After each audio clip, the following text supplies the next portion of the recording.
प्याज की खेती। राघव हर साल अपने खेतों में सिर्फ और सिर्फ प्याज की खेती किया करता था। अक्सर वो इस बात का ध्यान रखता था कि बाजार में कौन सी सब्जी की बहुत ज्यादा डिमांड है। अक्सर उसी सब्जी का वो खेती किया करता था। प्याज की हमेशा ही बाजार में अच्छी डिमांड रहती थी, इसीलिए वो ज्यादातर प्याज ही बोता था। एक साल प्याज के दाम आसमान छूने लगे थे। राघव की पत्नी ने उससे कहा, अजी सुनते हो, बीज डालने का समय हो गया है। पूरे गांव ने बीज डाल भी दिए और आप अभी तक बाजार से बीज लेकर भी नहीं आए हो। बात क्या है? अरे तुम तो नाराज हो जाती हो। आज वहीं जाने का मेरा प्रोग्राम है। मैं शहर जाकर बीज लेकर आता हूँ और उसी दुकान से लाऊंगा जहाँ से हमेशा से लाता हूँ। मुनाफा तो बिल्कुल निश्चित रूप से होगा। राघव शहर उसी दुकान पर जाता है जहाँ से वो हर साल बीज लेकर आया करता था, लेकिन इस साल वो दुकान बंद थी। आस-पास पूछने के बाद पता चलता है कि अब वो दुकान घाटे में जा रही थी, इसीलिए हमेशा के लिए बंद हो गई। राघव को किसी और दुकानदार और उसके बीज पर बिल्कुल भरोसा नहीं था।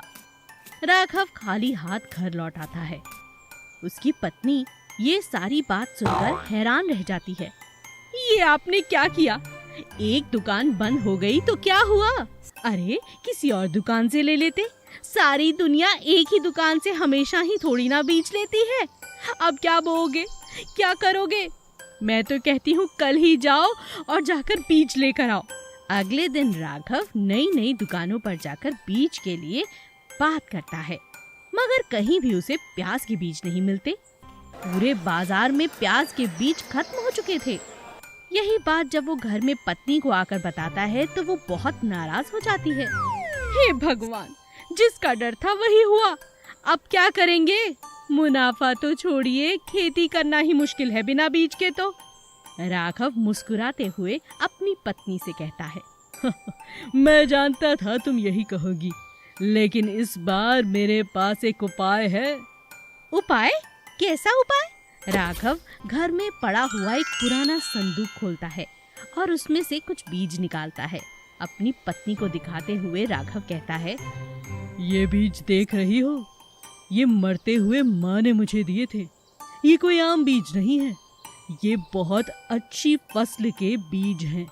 माँ ने कहा था, कभी किसी मौसम में अगर ऐसा हो कि बीज न मिले तो इन बीजों को खेतों में डालकर गुजारा कर लेना।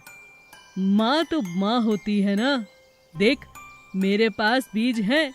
इस बार तो फसल ऐसी होगी कि पूरे गांव के पास ऐसी प्याज न मिलेगी। हाँ, ये तो आपने सच में कमाल की बात कर दी। अगले ही दिन राघव अपनी पत्नी के साथ खेतों में बीज डाल देता है। खेतों में बीज डालने के बाद एक अजीब चीज होती है। एक एक प्याज का साइज इतना बड़ा होता है कि हर कोई दूर दूर से उसके खेत देखने आता है। एक एक प्याज 5-5 किलो का था। न केवल राघव का प्याज दूर देश तक जाता है, बल्कि उसे इस बात का बहुत मुनाफा भी होता है। कभी कभी नुकसान के पीछे भी कोई फायदा होता है। बस हमें अपने नजरिए को बदलने की जरूरत है। जादुई संतरे का पेड़। चिंटू हर रोज अपनी माँ के सोने के बाद पास के गांव से बाग में लगे हुए छोटे छोटे मीठे मीठे संतरे तोड़ने के लिए जाया करता था। कभी कभी वो अपने दोस्त मिंटू को भी अपने साथ ले जाया करता था। एक दिन चिंटू की माँ ने सोने से पहले उसे चेतावनी दी। देख चिंटू, मैं सोने जा रही हूँ। सुबह 4 बजे की उठी होती हूँ। सारा शरीर टूट रहा है, कितना काम भी बाकी है। अब मुझे 1 घंटा सोने देना, बिल्कुल परेशान मत करना। और खबरदार, जो तू पास वाले बाग में गया, तू जानता नहीं वहाँ सांप, बिच्छू, ना जाने कैसे कैसे जीव हैं। कहीं किसी ने तुझे काट लिया तो क्या होगा? तू मेरी इकलौती संतान है रे। अरे माँ, तुम परेशान क्यों होती हो? मैं कहीं नहीं जाऊंगा, तुम आराम से सो जाओ। पक्का?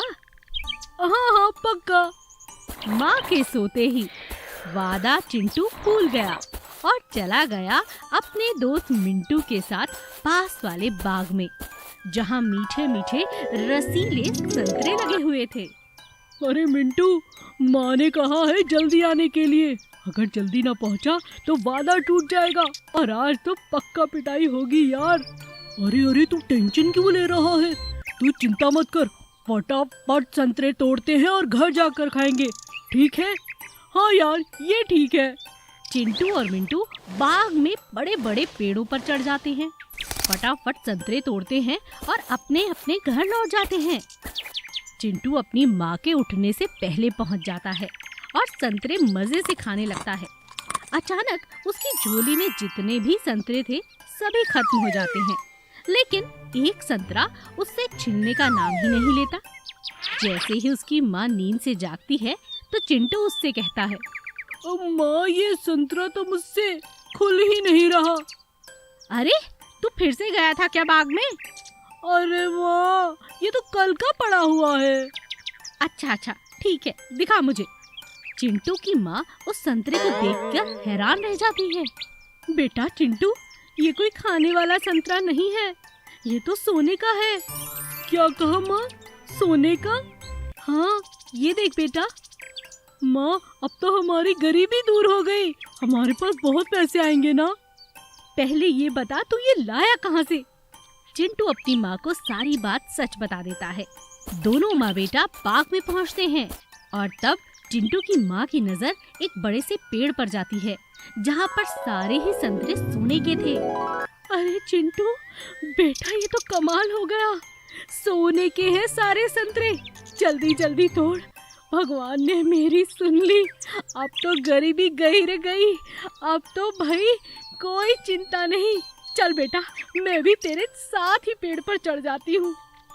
दोनों माँ बेटा पेड़ पर चढ़ जाते हैं और सारे के सारे संतरे तोड़ लाते हैं और धीरे धीरे उनकी गरीबी बिल्कुल दूर हो जाती है।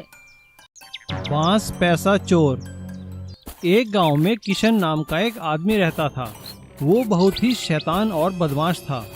वो चाकू छुरी चलाने में बहुत माहिर था और वो इसी के बल पर पूरे गांव में चोरी और डाके डाला करता था।